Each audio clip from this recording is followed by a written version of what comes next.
Bismillahirrahmanirrahim. Alhamdulillahi Rabbil Alamin. Wassalatu wassalamu ala Sayyidina Maulana Muhammadin wa ala alihi wa sahbihi ajma'in, amma ba'du. Rabbi yassir wa la tu'assir, Rabbi amin bil khair. Rabbana shrah lana sudurana wa yassir lana umurana wa umurul muslimin wahlul 'uqdatam min lisanina yafqahu qawlana. Bisanadina al-muttasil ila imami Abi Dawud rahimahullahu ta'ala qaddasallahu sirrahu wa adama nafa'a bi ulumihi wa barakatihi wa nafahatihi wa madatihi wa karamatihi fid darini amin.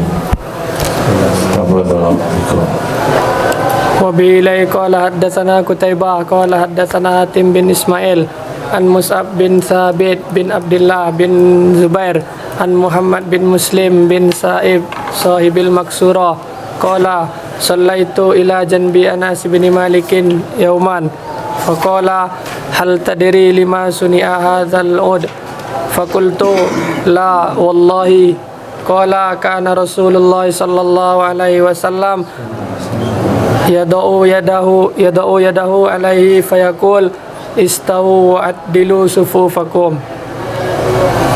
Diriwayatkan daripada Sayyidina Muhammad bin Muslim bin Sa'ib. Beliau adalah kawan daripada Maqsurah. Sahibul Maqsurah, artinya penguasa, bisa dikatakan gubernur Maqsurah. Qala, kata beliau, sallaitu ila jambi Anas ibn Malik yawman, aku salat pada suatu hari di samping Sayyidina Anas bin Malik. Sallaitu ila jambi Anasi, aku salat di samping Sayyidina Anas bin Malik yauman, pada suatu hari. Faqala, maka berkata ya Sayyidina Anas,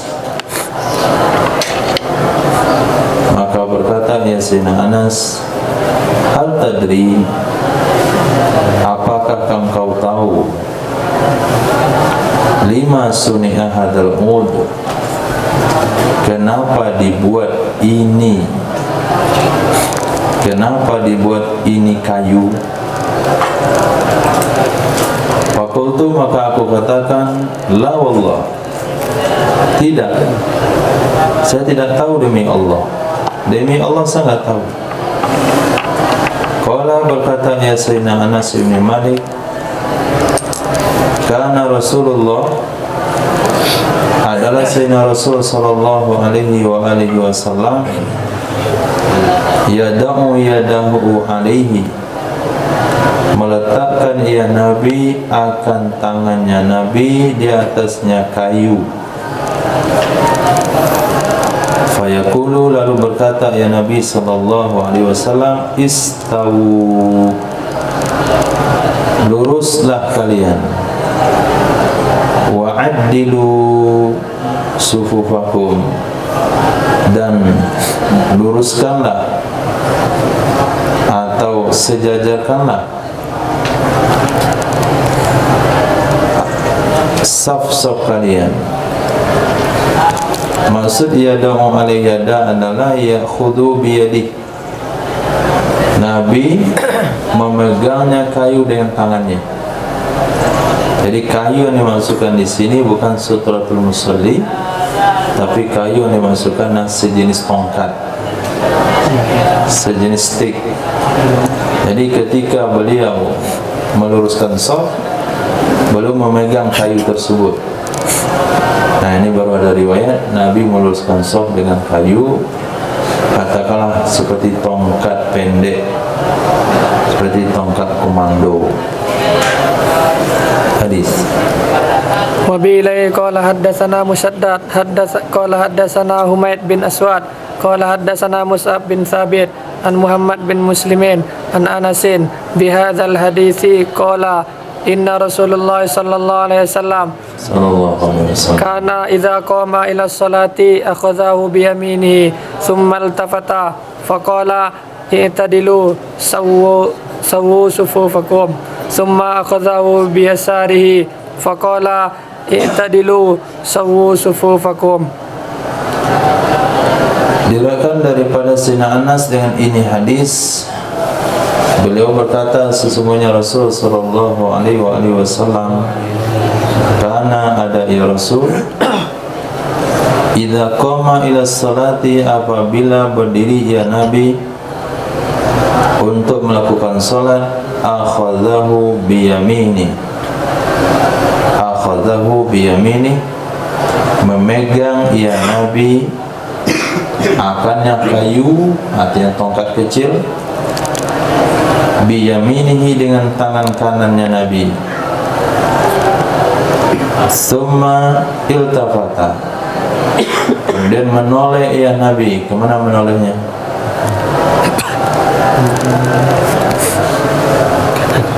Menoleh kemana? Ke kanan.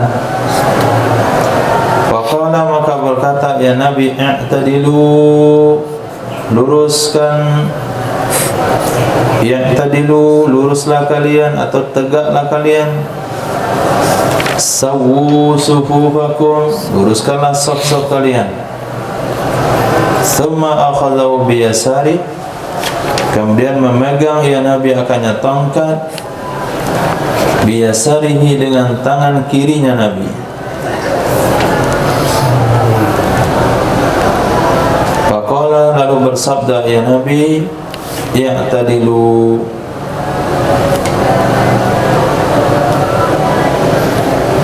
sawu sufufakum. Jadi bahasanya ketika Nabi ke kanan, nah tongkat komanda itu mahal, sama dengan tongkat untuk berjalan tuh. Padahal ukurannya kayu yang dihabiskan cuma sepertiga, harusnya agak sepertiga. Pegang. Ini misalnya antum jemaah mihrab ke sana, menghadap ke situ, kemudian pegang dengan tangan kanan, noleh ke kanan, gitu, kayak polisi itu di jalan raya. Istawu, ya tadi lu sawu sufufakum, dari kiri lagi, pakai tongkat, pindahin tongkat. Nah, ini menunjukkan kepada ihtimam, bukan gaya-gayaan. Oh, Nabi gaya-gaya pakai tongkat urusan sok. Bukan. Ini supaya umat itu tahu macam-macam model Nabi luruskan sok. Macam-macam gaya dan tindakan Nabi lakukan. Berjalan menelusuri sok-sok, memegang pundak dan dada-dada, kemudian memarahi, kemudian pakai tongkat, kemudian yang bahasa sawu sufufakum, yang bahasa istawu, yang bahasa istaqtadilu, yang bahasa istaqimu, yang bahasa suddul khulal, yang bahasa suddul furat, yang bahasa suddu apa lagi, man wasala safan wasallallahu. Banyak redaksi saf. Apa yang Nabi inginkan di sana? Supaya umat tahu saf itu urusan penting. Nah, seksi ibadah siapa?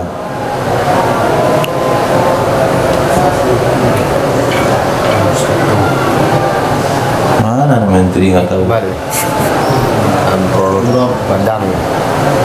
Nah, itu ada Hanafi yang harus betulkan sholatnya. Itu ada Hanafi di Baikumbu. Itu betulkan lagi sholatnya kayak mazhab Hanafi. Dari mana dia belajar sebelumnya? Itu di training center. Training nanti. Allah. Kemudian saf, siapa yang lurus safnya? Itu yang dari si junjung. Nah, kakinya nggak bisa terbuka.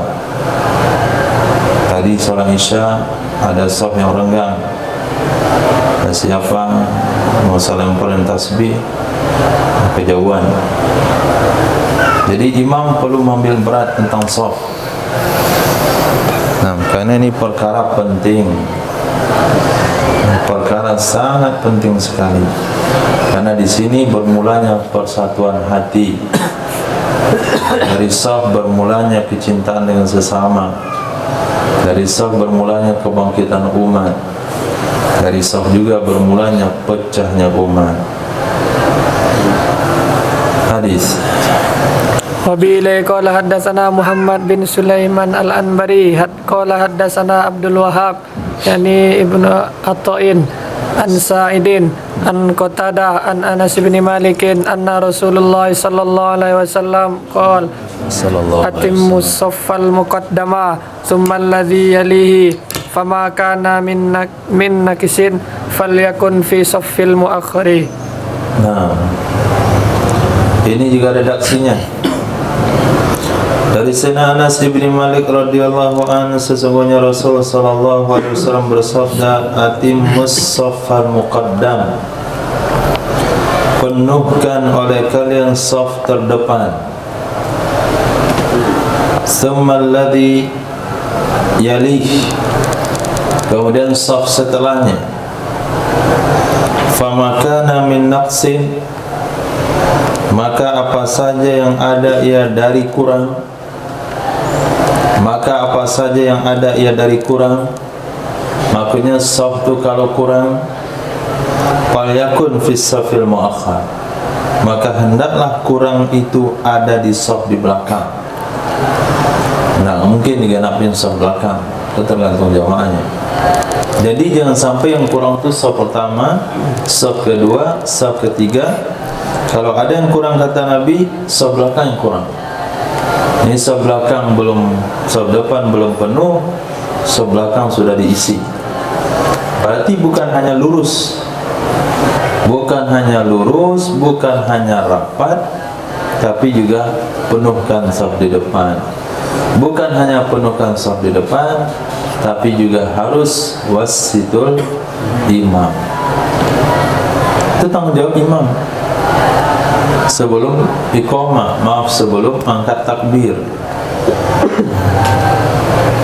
Nah, kalau setiap imam masjid mengambil peduli dengan masalah shaf, maknanya setiap jamaah masjid satu hati. Kalau mereka sudah satu hati, mereka bisa diarahkan kepada kebaikan. Nah, tapi ketika shaf tidak lurus, terjadilah pecah belah di tengah masyarakat. Berarti meluruskan, berarti menyatukan hati umat atau mengutamakan persatuan di dalam jamaah masjid. Ini bagian yang ditekankan oleh Sayyidina Rasul, dan itu yang diperintahkan oleh Allah. Maka apa saja yang membuat umat pecah belah, ini dianggap menantang sunnah Sayyidina Rasul sallallahu alaihi wasallam, walaupun dalam hal ibadah sekalipun, seperti perkataan Nabi kepada Sayyidina Mu'adz bin Jabal, "Affattanun anta ya Mu'adz." Kenapa Nabi sebut Sayyidina Mu'adz itu fattan, bukan fatin? Nah, fatin itu presiden Rusia, tapi fattan, penyebar, orang yang sangat menyebarkan fitnah, walaupun dengan memanjangkan ayat di dalam salat. Nabi tidak mau, apalagi gerakan-gerakan Wahabi Salafi yang mengatasnamakan agama, mengatasnamakan sunnah, mengatasnamakan memurnikan akidah. Dia telah banyak membuat perkara fitnah di tengah masyarakat. Bukan hanya fattan mereka itu, tapi syiddatul fattan. Syiddatul fattan anta ya Wahab. Nah, begitu hadisnya. Kalau mulai redaksikan sekarang, Wahab mana? Hadis. Bismillah. وبه قال حدثنا ابن بشار قال حدثنا أبو عاصم قال حدثنا جعفر بن يحيى بن ثوبان قال أخبرني أمي عمر بن ثوبان عن عطاء عن سيدنا ابن عباس قال قال رسول الله صلى الله عليه وسلم Sallallahu alaihi wasallam. خياركم أليانكم مناكب في الصلاة. Khiyarukum, yang paling bagus di antara kalian, yang paling baik di antara kalian adalah alyanukum, orang yang paling lembut manakiba, pundak-pundaknya di dalam salat. Artinya dia mau mengkondisikan pundaknya demi memenuhi shaf. Apakah untuk bergeser sedikit supaya orang belakang bisa maju ke depan? Apakah untuk membuka lebih lebar karena shafnya tidak cukup untuk ditempati oleh orang setelahnya?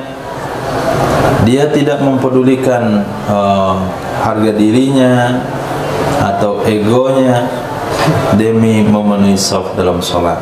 Itulah orang yang terbaik.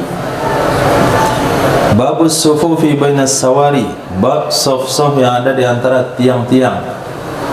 Nah, ini juga masalah. Shaf yang ada di antara tiang-tiang. Hadis.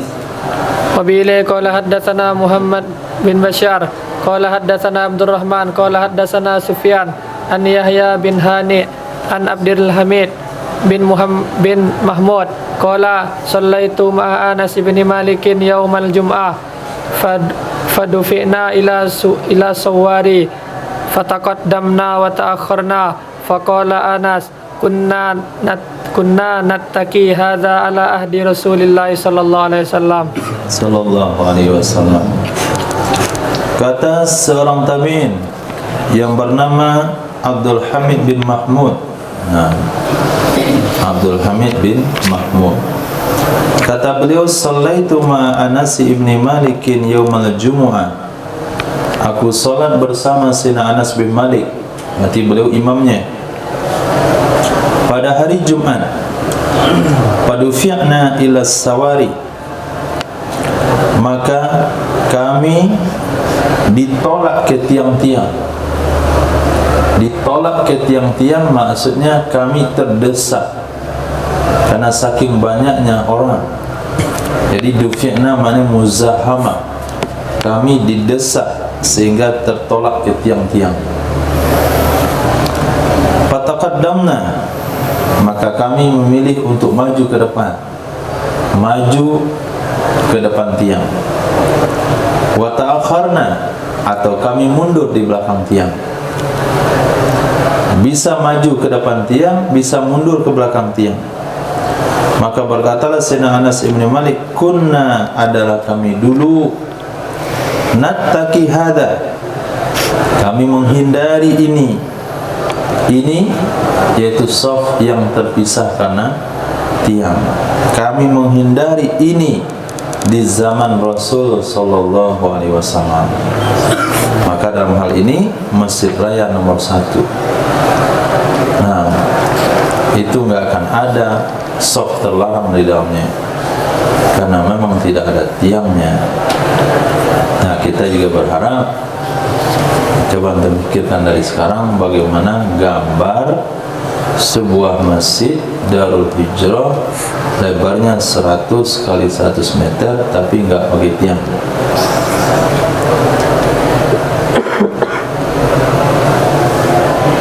Bukan dipikir pakai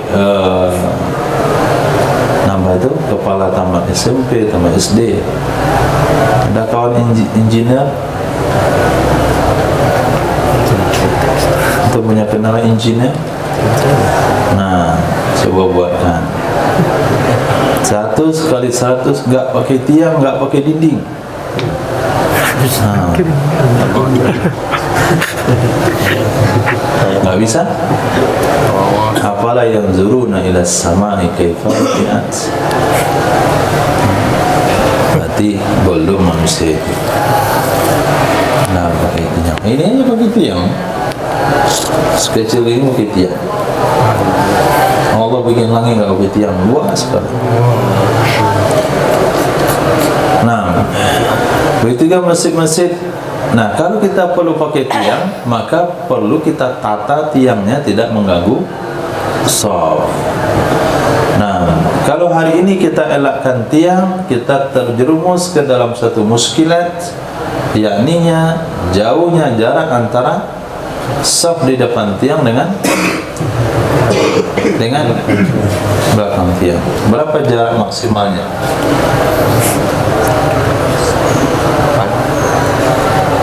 Berapa jarak maksimalnya? Kenapa? Ini data fakuh ini, bukan idat lagi. Nah, berapa jarak maksimalnya antara shaf dan shaf? 3 hasta. Nggak boleh lebih. Nah, bagaimana dibuat tiang itu ramping seramping-rampingnya? Maka kemarin saya usulkan tiang ini bukan dari tembok, tapi dari besi H yang kayak di atas itu. Yang kecil besi H, kayak kamar yang direnov. Nah, itu santri baru, itu kan tiangnya H, Habib. Tapi sayangnya itu, tentu apa dibiarkan di situ, padahal nggak ada lagi dipakai. Nanti siang orang yang bongkar semuanya. Insyaallah. Babu may yustahabbu an yaliyal imama fi safi wa karihati ta'akhur. Bab seseorang yang dianjurkan bahwa dia berada di belakang imam, bahwa dia berada di belakang imam dalam shaf, dan makruh kalau di belakang. Bab ini menjelaskan orang-orang yang dianjurkan posisinya di belakang imam, makruh kalau di belakang shaf. Hadis. Wa bihi qala haddatsana Ibnu Katsir akhbarana Sufyan anil A'mashi qala akhbarana Sufyan anil A'mashi an Umar bin Umair an Abi Ma'mar an Abi Mas'udin qala Rasulullah sallallahu alaihi wasallam liyalini minkum ulul ahlami wan nuha summal ladzina yalunahum summal ladzina yalunahum. Nah, siapa orang yang dianjurkan di belakang imam? Ulul ahlami wan nuha. Qala Rasulullah sallallahu alaihi wasallam liyalini li lam amar, yali jazam dengan li, asalnya adalah wala yala yali, walia apa fil madinya itu wala. Nah, wala yali wilaan, liyalini jazam yang buang ya, hendaklah yang mengiringi aku, liyalini hendaklah yang mengiringi aku, minkum dari kalian, ulul ahlam orang-orang yang sudah balik, wan nuha dan orang-orang yang berakal. Nah, jangan anak-anak yang cerdas, jangan pula orang-orang balik yang kurang akal, tapi lengkap ulil ahlam wa nuha. Summal ladzina yalunahum, kemudian baru orang-orang setelah mereka. Apakah orang balik yang kurang-kurang akal sedikit? Summal ladzina yalunahum, kemudian orang-orang setelah mereka lagi, yaitu anak-anak. Kemudian orang setelah mereka lagi, itu khunsa. Kemudian setelahnya lagi wanita. Begitu urutannya. Jangan sampai anak-anak dibawa ke saf depan oleh bapaknya. Nah, sebenarnya anak itu belum pandai sholat, sholatnya masih main-main, tapi karena dia penguasa masjid, maka anaknya ditaruh di sampingnya. Maka ini menyebabkan safnya putus. Lalu pengurus yang bijak, coba yang punya anak ambil di tembok pinggir. Nah, apakah kalau di pinggir taruh anak safnya nggak putus? Memang nggak putus saf yang dia tempati, tapi putus dengan saf sebelumnya. Dikarenakan saf itu tidak dianggap genap, tidak dianggap sempurna, karena diisi oleh orang yang tidak sholat.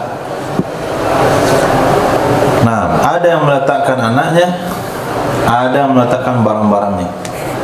Ini bukan sholat Jumat, sholat jamaah. Diletakkan barangnya di samping, dianggap tidak ada lagi orang menyusul. Ini juga menyebabkan putus shaf. Hadis. Wa bihi qala haddatsana Musaddad qala haddatsana Yazid bin Zurai qala haddatsana Khalid an Abi Ma'syarin an Ibrahim an Alqamah an Abdullah anin Nabi sallallahu alaihi wasallam mithlahu wa zada wa la takhtalifu fatakhtalifa qulubukum wa iyyakum wa haisyatil aswaq. Nah, wala takhtalifu, hadisnya sama dengan hadis di atas, cuma ada penambahan begini. Wala takhtalifu, jangan kalian bengkok, jangan kalian tidak lurus. Kalau tidak lurus, fatakhtalifa qulubukum, maka akan berselisih hati-hati kalian. Wa iyyakum, hindari oleh kalian wahisyatil aswaq, bising di pasar. Maka bukan suatu perkara yang aneh kalau ketika ngatur saf itu bising, karena itu memang ada zaman Nabi. Nah, tapi nggak boleh dibiarin bising. Ini kita ngatur saf, iqamat sudah selesai, dia masih celoteh, nah, masih berumbuk, belum ada kasus yang belum tuntas, dituntaskan dalam saf sebelum sholat. Jadi apa? Jadi nggak, kayak nggak tahu aja dia ngomong sudut mata saja, kira dia nggak ngomong dengan kawannya, minta parfum dikit. Emang kamu juga punya apa merek parfum? Parfum bagus, jam tangan. Oh, cincin gak gas kan? Mana beli selain kamu? Apa merek baju? Nah, itu muncullah wahisyat. Maka Nabi sabdakan, iyyakum wahisyatil aswaq. Jadi bukan hanya sekedar lapatkan shaf, luruskan shaf, jangan bengkok, di belakang saya yang balik, posisi yang imam di tengah.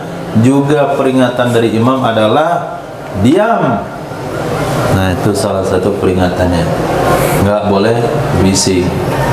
Nggak tahu Pak Imam? Nah, kalau bising itu diteriakin. Imam santai saja. Antum punya mic. Wa yakum wasatil aswaq. Bahasa Arab boleh juga. Nah, bahasa antum juga boleh. Nah, apalagi itu masjid terdekat di sini nih. Ya Allah, Masya Allah, yang gaek-gaek bising masih, entah khutbah dia masih celoteh. Orang sibuk zikir, dia masih celoteh. Tak gaya di mana itu? Ada 3-4 orang, 3 lah atau 2 orang 5. Setiap Jumat saya nggak tahu. Setiap saya khutbah di situ. Nah, berceloteh, udah tua, masih nggak tahu aturan. Oh, ternyata itu sunnah sahabat sebelum ditegur oleh Nabi SAW. Nah, mungkin ada juga yang risih kali kalau kita megang tongkat batu khutbah. Nah, sehingga tongkatnya dipakukan ke mimbar sehingga nggak mau dicabut lagi.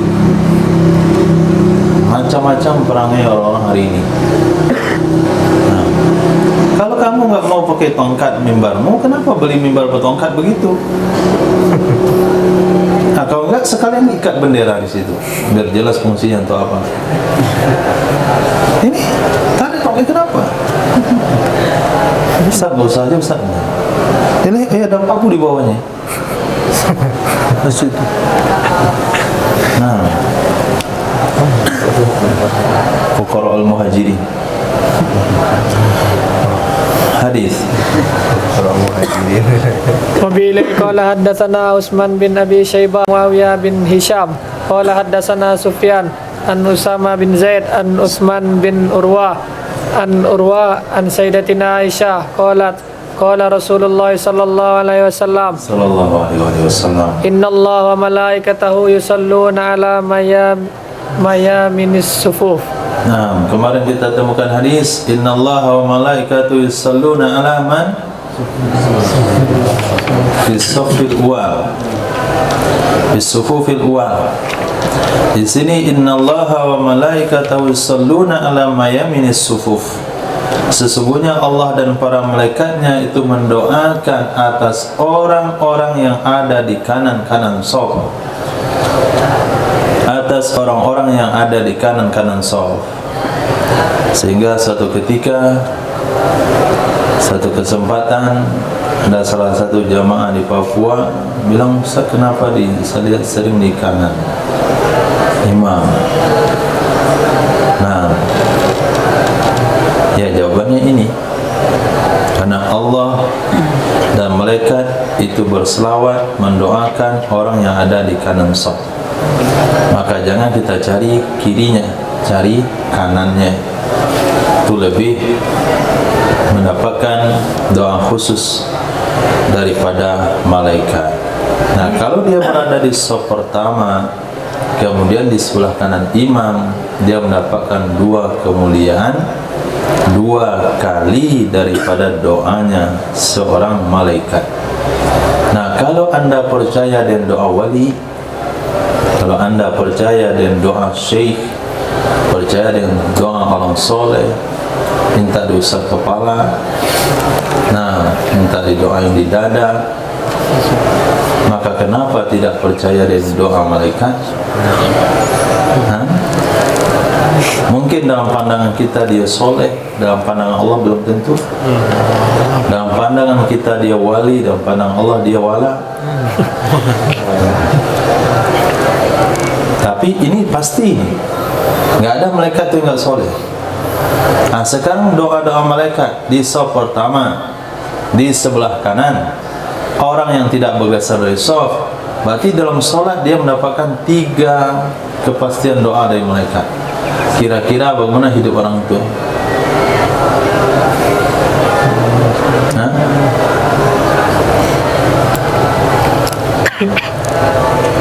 Mana lebih mujarab doa malaikat pada doa Nabi?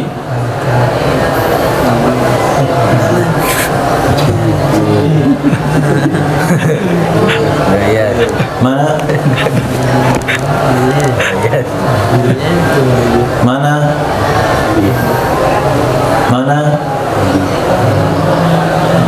Malaikat. Kenapa dikatakan malaikat? Karena doa Nabi pernah ditolak oleh Allah. Nabi bersabda, 3 doaku, 2 diterima Allah, 1 ditolak. Sementara doa malaikat, mereka tidak berdoa kecuali dengan apa yang Allah perintahkan. Adakah malaikat punya inisiatif sendiri untuk berdoa? Tidak. Pengetahuan malaikat hanya apa yang pengen Allah kasih tahu sama mereka. Qalu subhanaka la ilma lana illa ma 'allamtana. Dan prinsip malaikat adalah wa yaf'aluna ma yu'marun la ya'sunallaha ma amarhum wa yaf'aluna ma yu'marun. Berarti doanya malaikat bukan inisiatif dari dirinya, karena mereka tidak punya nafsu.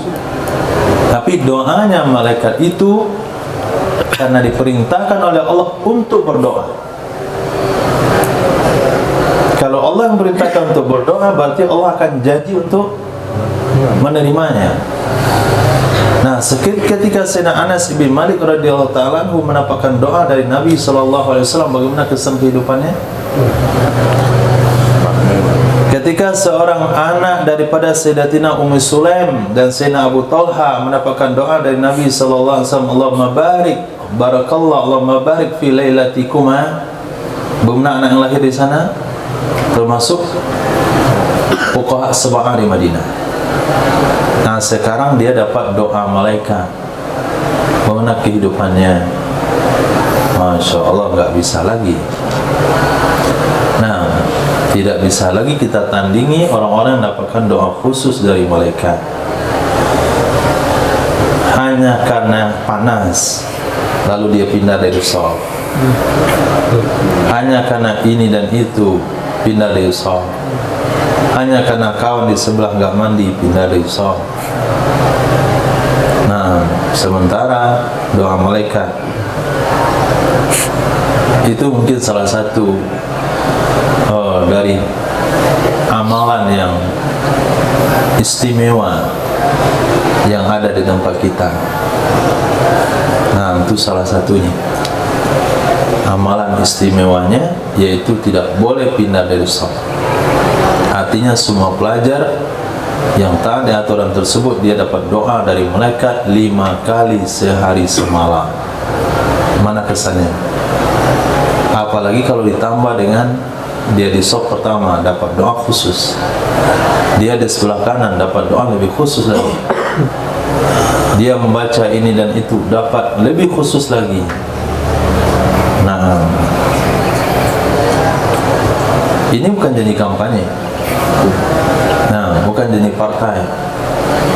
Ini adalah janji Allah lewat lidah para nabinya, lewat lidah Sayyidina Rasul sallallahu alaihi wasallam. Inna Allah la yukhliful mi'ad. Allah tidak akan pernah menyalahi janjinya. Nah, apakah orang akan mendapatkan, bagaimana kehidupan orang mendapatkan keampunan dari Allah? Bagaimana kehidupan orang mendapatkan rahmat dari Allah? Yang satu rahmat saja bisa menyebabkan seseorang masuk surga Allah. Ketika rahmat bisa menyelesaikan masalah akhirat, apakah rahmat tidak bisa menyelesaikan masalah duniawi? Paham Zahran? Paham tuh?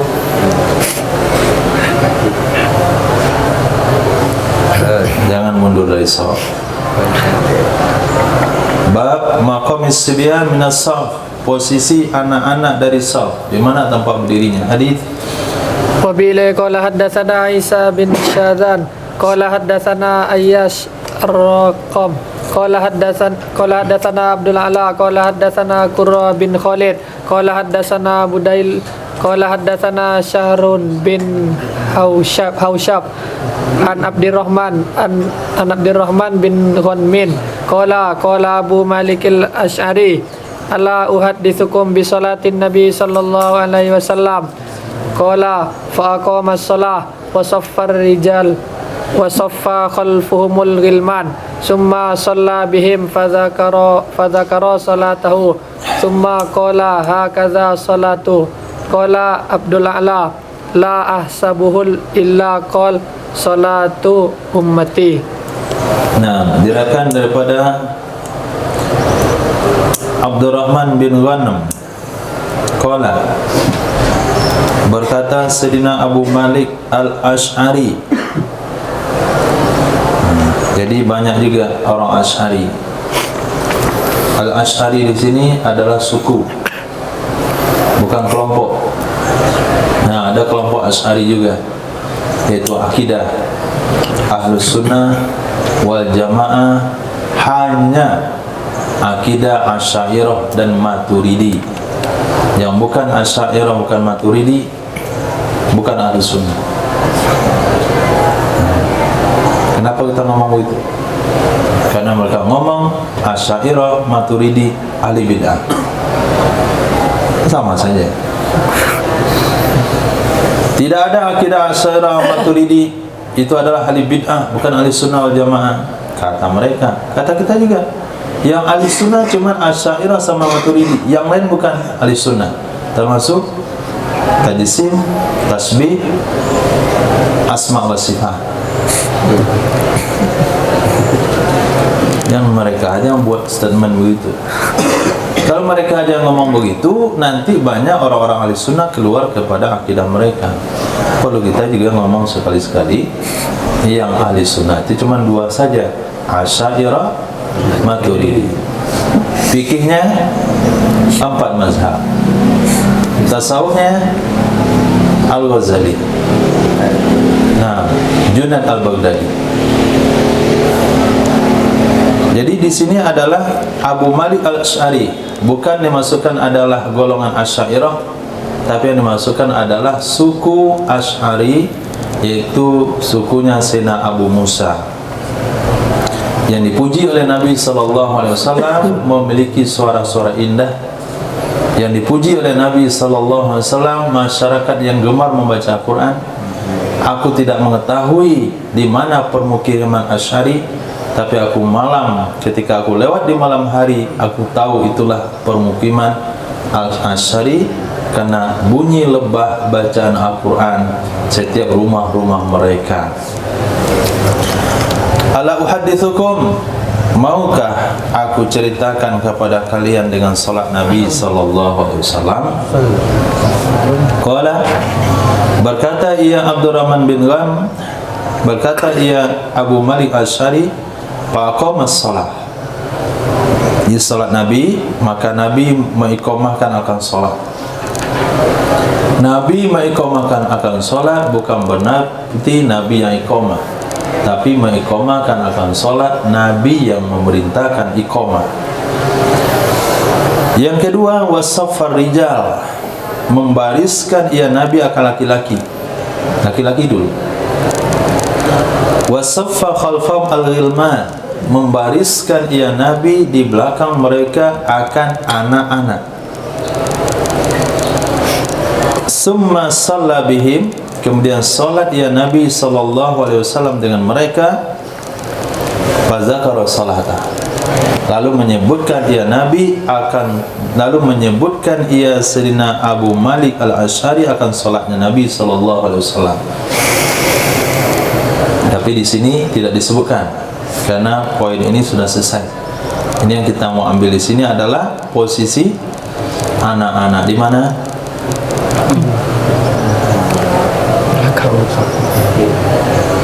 Belakang mana? Nah, belakang laki-laki, belakang doang. Nah, jelas alamatnya. Qala Abdul A'la, la ahsabuhu, tidaklah aku mengiranya Abu Malik Asy'ari melainkan berkata salatu ummati, hakaza salatu ummati, beginilah salatnya umatku. Hakaza salatu, beginilah salat, maksudnya beginilah salat umatku.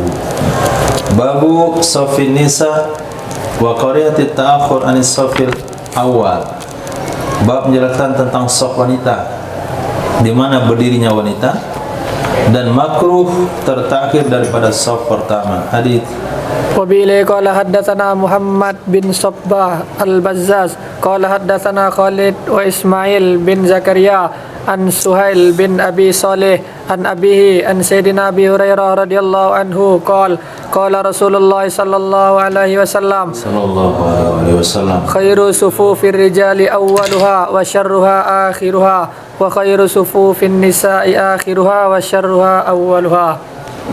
Diriwayatkan dari Sayyidina Abi Hurairah radhiyallahu anhu, bersabda Rasul sallallahu alaihi wasallam, khairu sufufir rijal awwaluha, sebaik-baik saf-saf laki-laki adalah yang di awalnya, wasyarruha akhiruha, dan sejelek-jeleknya saf laki-laki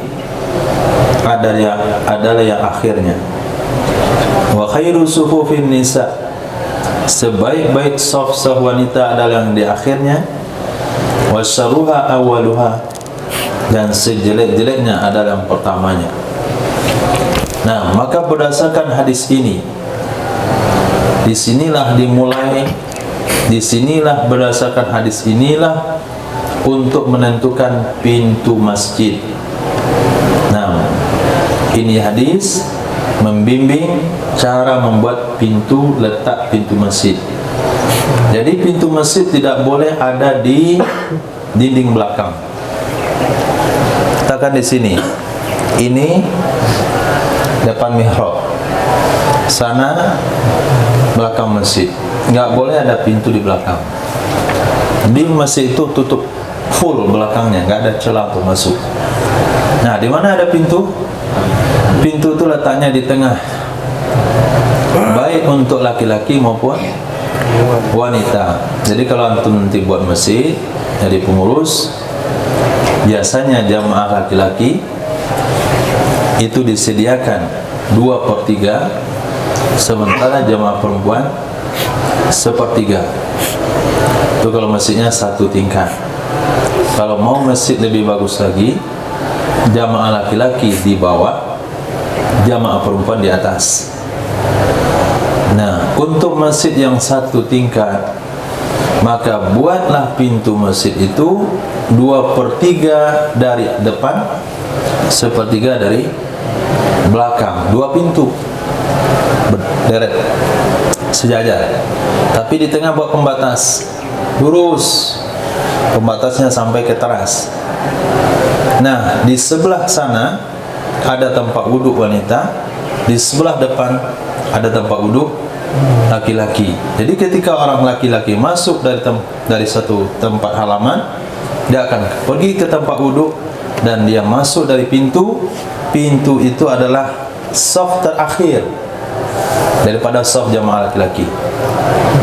Sehingga dia akan penuhkan ke depan. Depan penuh habis. Sementara jamaah perempuan dia akan masuk di saf pintu yang letaknya di tengah, dia akan isi ke belakang. Belakang, tengah habis. Jadi kosongnya di tengah. Yang mengantuk, kosongnya di belakang. Maaf, kosongnya di depan untuk saf ibu-ibu, kosongnya di belakang untuk saf laki-laki. Itu masjid yang sesuai dengan sunnah. Allah khair. Kecuali masjid markas, tidak akan menerima ibu-ibu, lagi babnya. Kenapa nggak menerima ibu-ibu? Karena ibu-ibunya sudah pakai hadis Nabi, wa buyutuhunna khairul lahunna. Apa-apa hadis. Wabi'ilai qala haddatsana Yahya bin Ma'in qala haddatsana Abdul Razak an Ikrimah bin Ammar an Yahya bin Abi Katsir an Nabi Salama an Sayyidatina Aisyah radhiyallahu anha qalat qala Rasulullah sallallahu alaihi wasallam la yazalu qaumun yata'akhkharuna anis saffil awwal hatta yu'akhiruhumullahu finnar. Qala Rasulullah sallallahu alaihi wasallam, la yazalu qaumun, senantiasalah kaum, yata'akharun, mereka mengakhir-akhirkan diri, mereka mengambil posisi-posisi akhir dari saf pertama, hatta yuakhirahumullahu finnar, sehingga mengakhirkan akan mereka oleh Allah dalam neraka. Mengakhirkan akan mereka oleh Allah dalam neraka.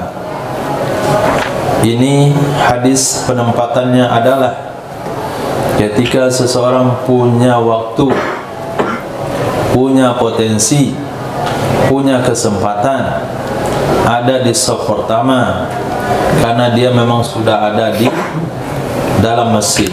Dari awal dia sudah ada di dalam masjid. Nah, ketika mengatur saf, dia tidak pernah menempati barisan atas depan, mungkin karena merasa tidak layak, mungkin karena pakaiannya tidak tepat, akhirnya disuruh orang lain ke depan, dia memilih di belakang. Penempatannya demikian, bukan karena kita musafir lalu terlambat bergabung kita di belakang, bukan karena kita masbuk sehingga kita berada di belakang, punya kesempatan untuk menempati yang pertama tapi dikasih sama orang lain, maka orang ini akan Allah akhirkan ke neraka. Apakah wajib di saf pertama? Tidak wajib. Lalu kenapa ancamnya neraka? Apakah mesti mendapatkan doa malaikat? Kenapa ancamannya neraka? Karena yang salah di sini adalah ruhaninya. Karena yang salah di sini adalah semangatnya, respeknya terhadap seruan Nabi itu yang bermasalah. Dia nggak respon sama sekali. Sudah dikatakan sop pertama di sebelah kanan, dia punya kesempatan, tapi tetap dia biarkan orang lain. Nah, maka berdasarkan hadis ini, kawan-kawan yang sering terlambat, kita denda sebulan di sop pertama. Nah, karena kalau dia berada di sop pertama, komitmen dan denda tersebut, dia akan mendapatkan doa malaikat, dia akan mengalami perubahan ruhani. Nah, itu dalilnya. Kenapa didenda di sop pertama? Karena kita tidak mampu merubah hatinya. Maka sop pertama itulah yang akan merubah hatinya. Maka bagi yang fokus dalam satu pencapaian, maka dia harus menempatkan diri sop pertama. Pejabat saja itu terpilih gara-gara dia fokus ke sop pertama. Tapi selesai nyabat enggak lagi. Allah beri pengusaha bangkrut, cepat ke masjid dia sop pertama mulai zikir. Allah bangkitkan usahanya kembali. Nah, apalagi urusan agama.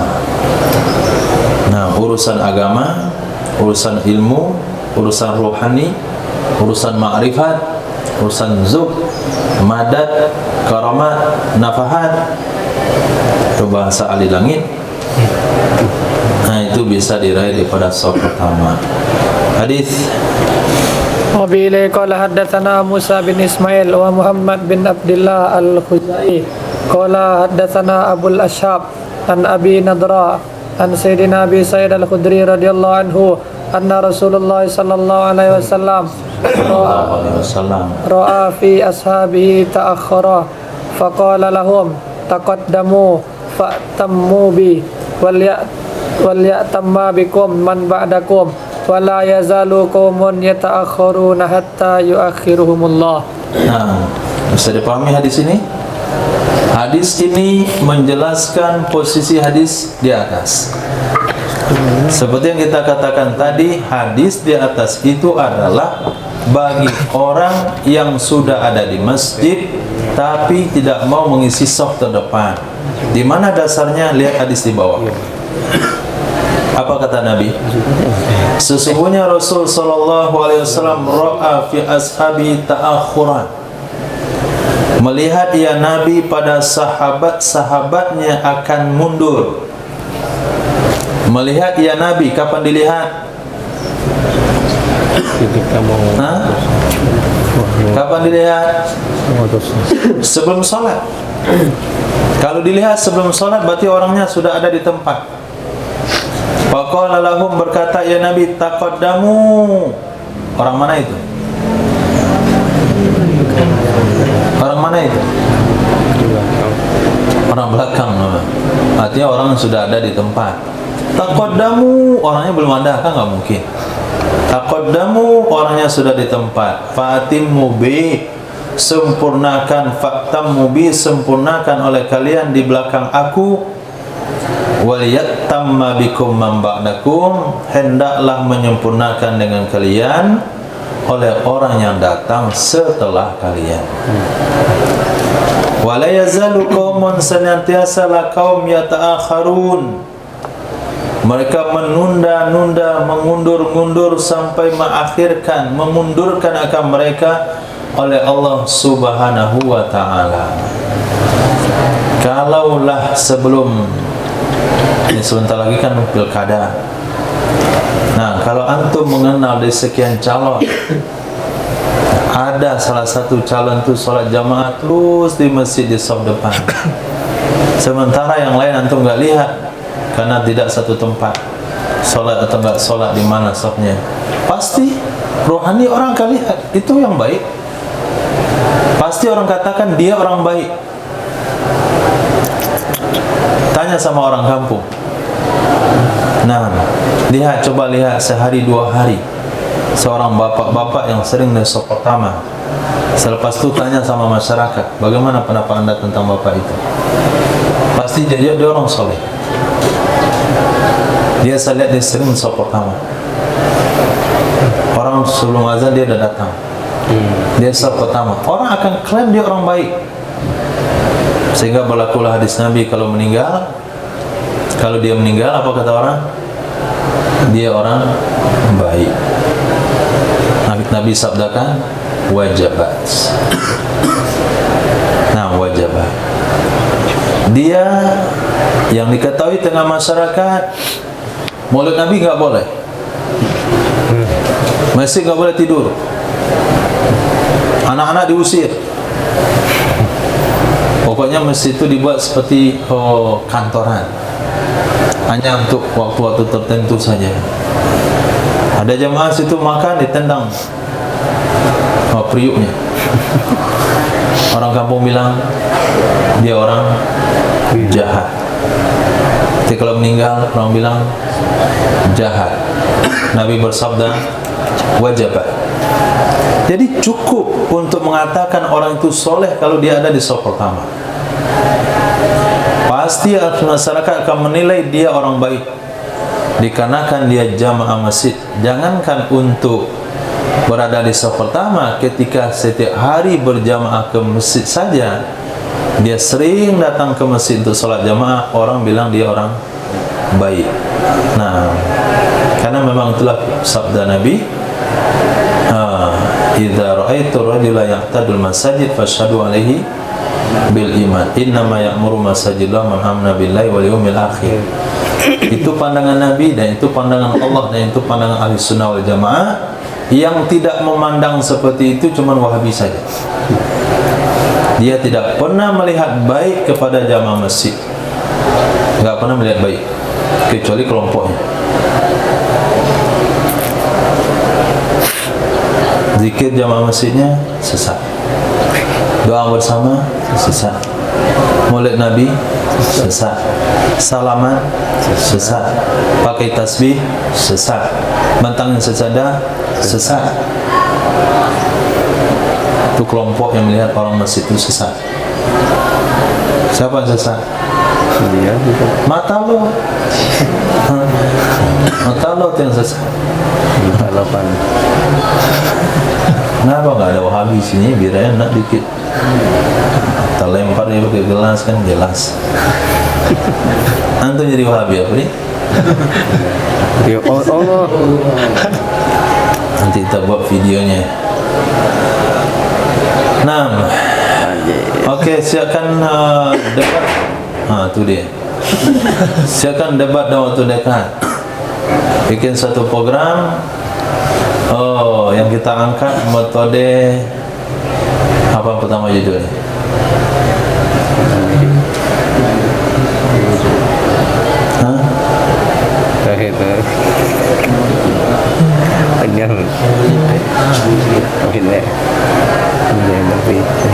Ini program tafakuh nih. Nah, debat Wahabi ahli sunnah. Siapkan materinya, waktu namanya pembekalan itu. Siapa yang mewakili Wahabi? Kayak Wahabi lah nanti. Enggak cocok itu. Tapi nggak ada jenggotnya. Jangan pakai peci. Abu cocok. Botak-botakin kepala dikit. Abu. Lepas lagi satu lagi ahli sunnah. Satu pakai peci hitam, pakai tasbih sarungan. Satu lagi pakai sorban. Debat. Susun materinya. Zikir bersama, Maulid Nabi, tawasul, Sayyidina, pakai sejadah, salaman, kunut, tahlilan, zikir jamaah, menuju hari, sampai 10 hari, baca Yasin di kubur. Banyak itu materinya. Siapkan. Masya Allah. Gak usah podcast. Itu dulu materi pertama. Siapkan berapa lama pikir itu. Judul pertamanya apa sih? Yang mudah.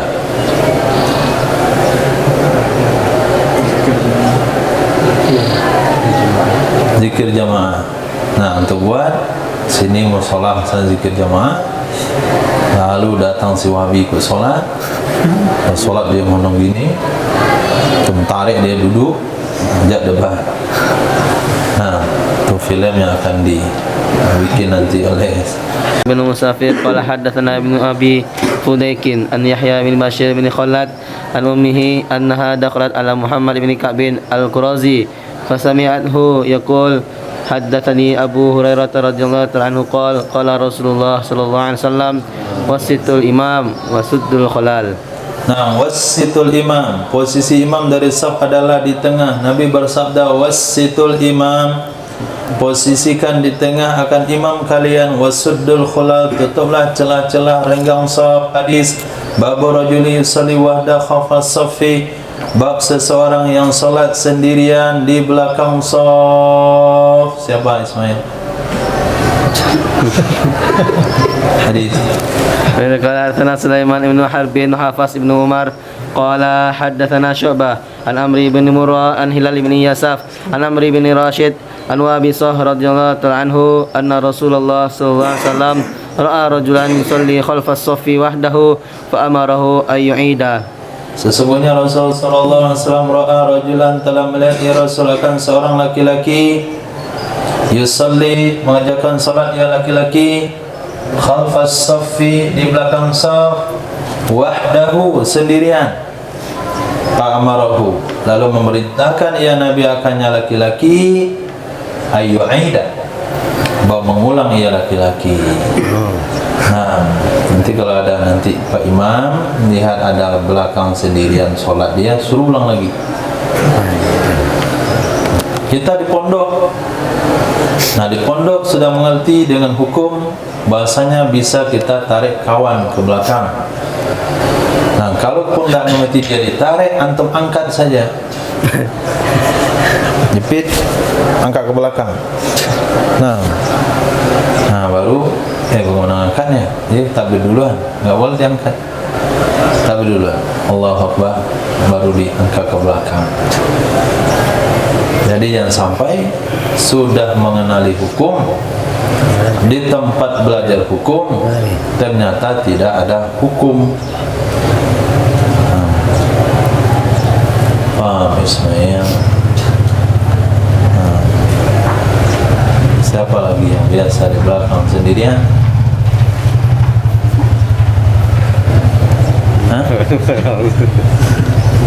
Haris. Babar rajuli yarka'u dunas saffi.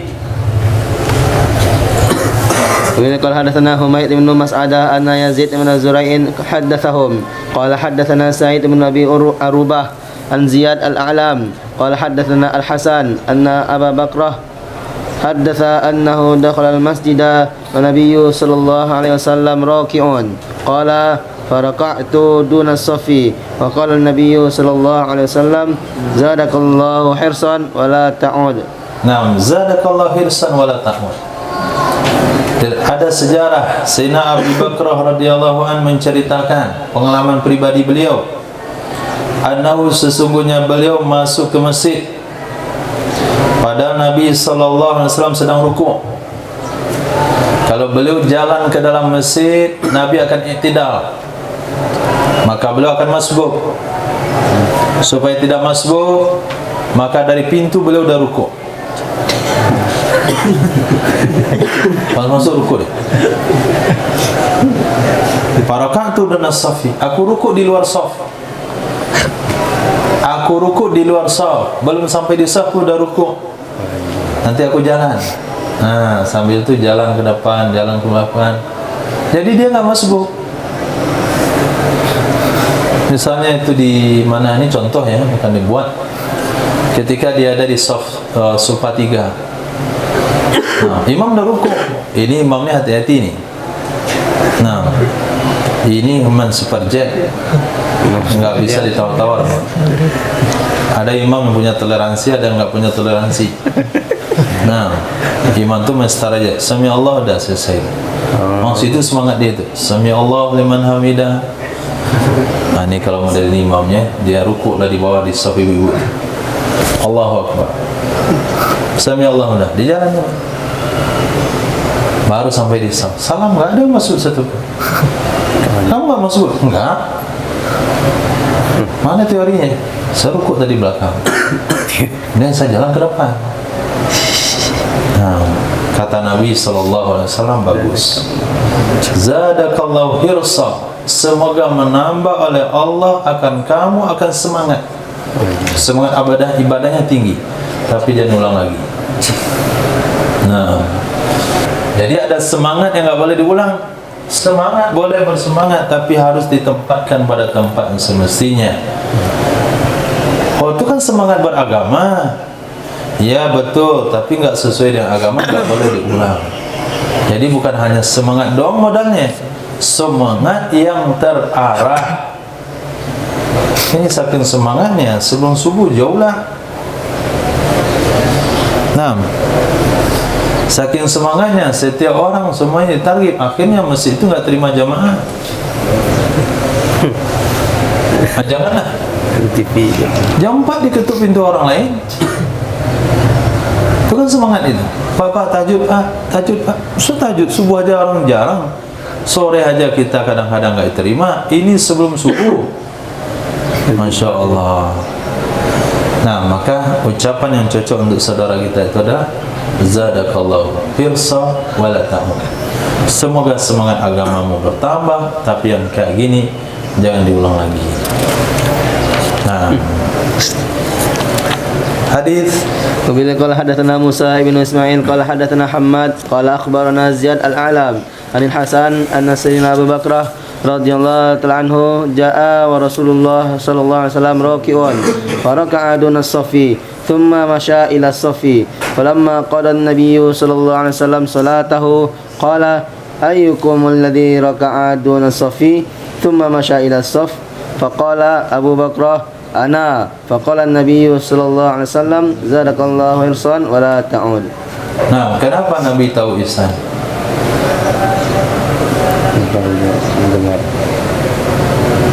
Sedengar. Kenapa Nabi tahu ada yang berjalan, ada yang sholat di belakang shaf, di luar shaf lalu masuk ke shaf? Padahal bukan di belakang Nabi, di belakang shaf.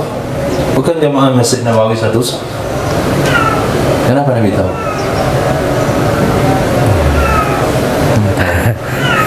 Kenapa Nabi tahu? Karena saya nggak tahu.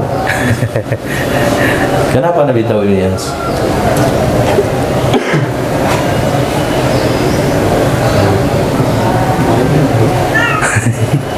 Hah? Karena setiap di belakang Nabi itu pasti Nabi tahu. Ibaratkan Nabi punya ada daftar lah. Tapi dalam dirinya tidak dilakar. Apa kata Rasul? Dalam hadis tentang meluruskan shaf. Apa kata Nabi? Tepat. Sawu sufufakum fa inni arakum min wara'i zahri. Luruskan shaf kalian karena saya bisa lihat kalian dari belakang saya. Nah, kalau mobil saja bisa melihat apa yang ada di belakangnya, maka Nabi lebih lagi. Nah, supir atre dia kamera belakang. Maka hari ini mobil tidak ada kamera kiri kanan, belakang kiri kanan, depan juga ada 4 sisi, jadi nggak perlu lagi masalah. Bahkan hari ini ada motor bisa jalan sendiri. Nah, yang bagus itu. Nggak perlu kendaraan, dia jalan dia sendiri, nggak rebah ya. Jalan sendiri. Nah, nggak perlu kendali ngimbangin badan lagi, dia saja jalan sendiri. Kalau roda 3, roda 2. Insya Allah. Mantap. Dari sesungguhnya Sayyidina Abu Bakar beliau datang pada Rasul sallallahu alaihi wasallam sedang ruku. Faraka'a duna safi, ruku ya Nabi. Ruku ya Sayyidina Abu Bakar di luar saf. Kemudian beliau berjalan ke saf. Falamma qada Nabi, maka tatkala menyelesaikan oleh Nabi sallallahu alaihi wasallam akan salatnya, Nabi bersabda, ayyukum alladhi raka'a duna safi? Siapa di antara kalian yang ruku di luar saf? Thumma masya ila safi, kemudian jalan ke saf. Berkata Sayyidina Abu Bakar, "Ana, saya wahai Rasul." Faqala Nabi sallallahu alaihi wasallam, "Zadakallahu hirsa wa la tam." Semoga menambahkan akan engkau oleh Allah akan semangat, tapi jangan kau ulang lagi. Ini di antara perkara yang dilakukan oleh sahabat yang berkaitan dengan solat yang tidak direstui oleh Nabi. Ini termasuk hadis sunnah wal bid'ah poin kedua. Perkara-perkara yang dilakukan sahabat yang tidak disetujui oleh Rasul. Nah, yang pertama perkara yang dilakukan sahabat yang tidak dicontohkan Nabi tapi direstui oleh Nabi sallallahu alaihi wasallam. Bismillahirrahmanirrahim.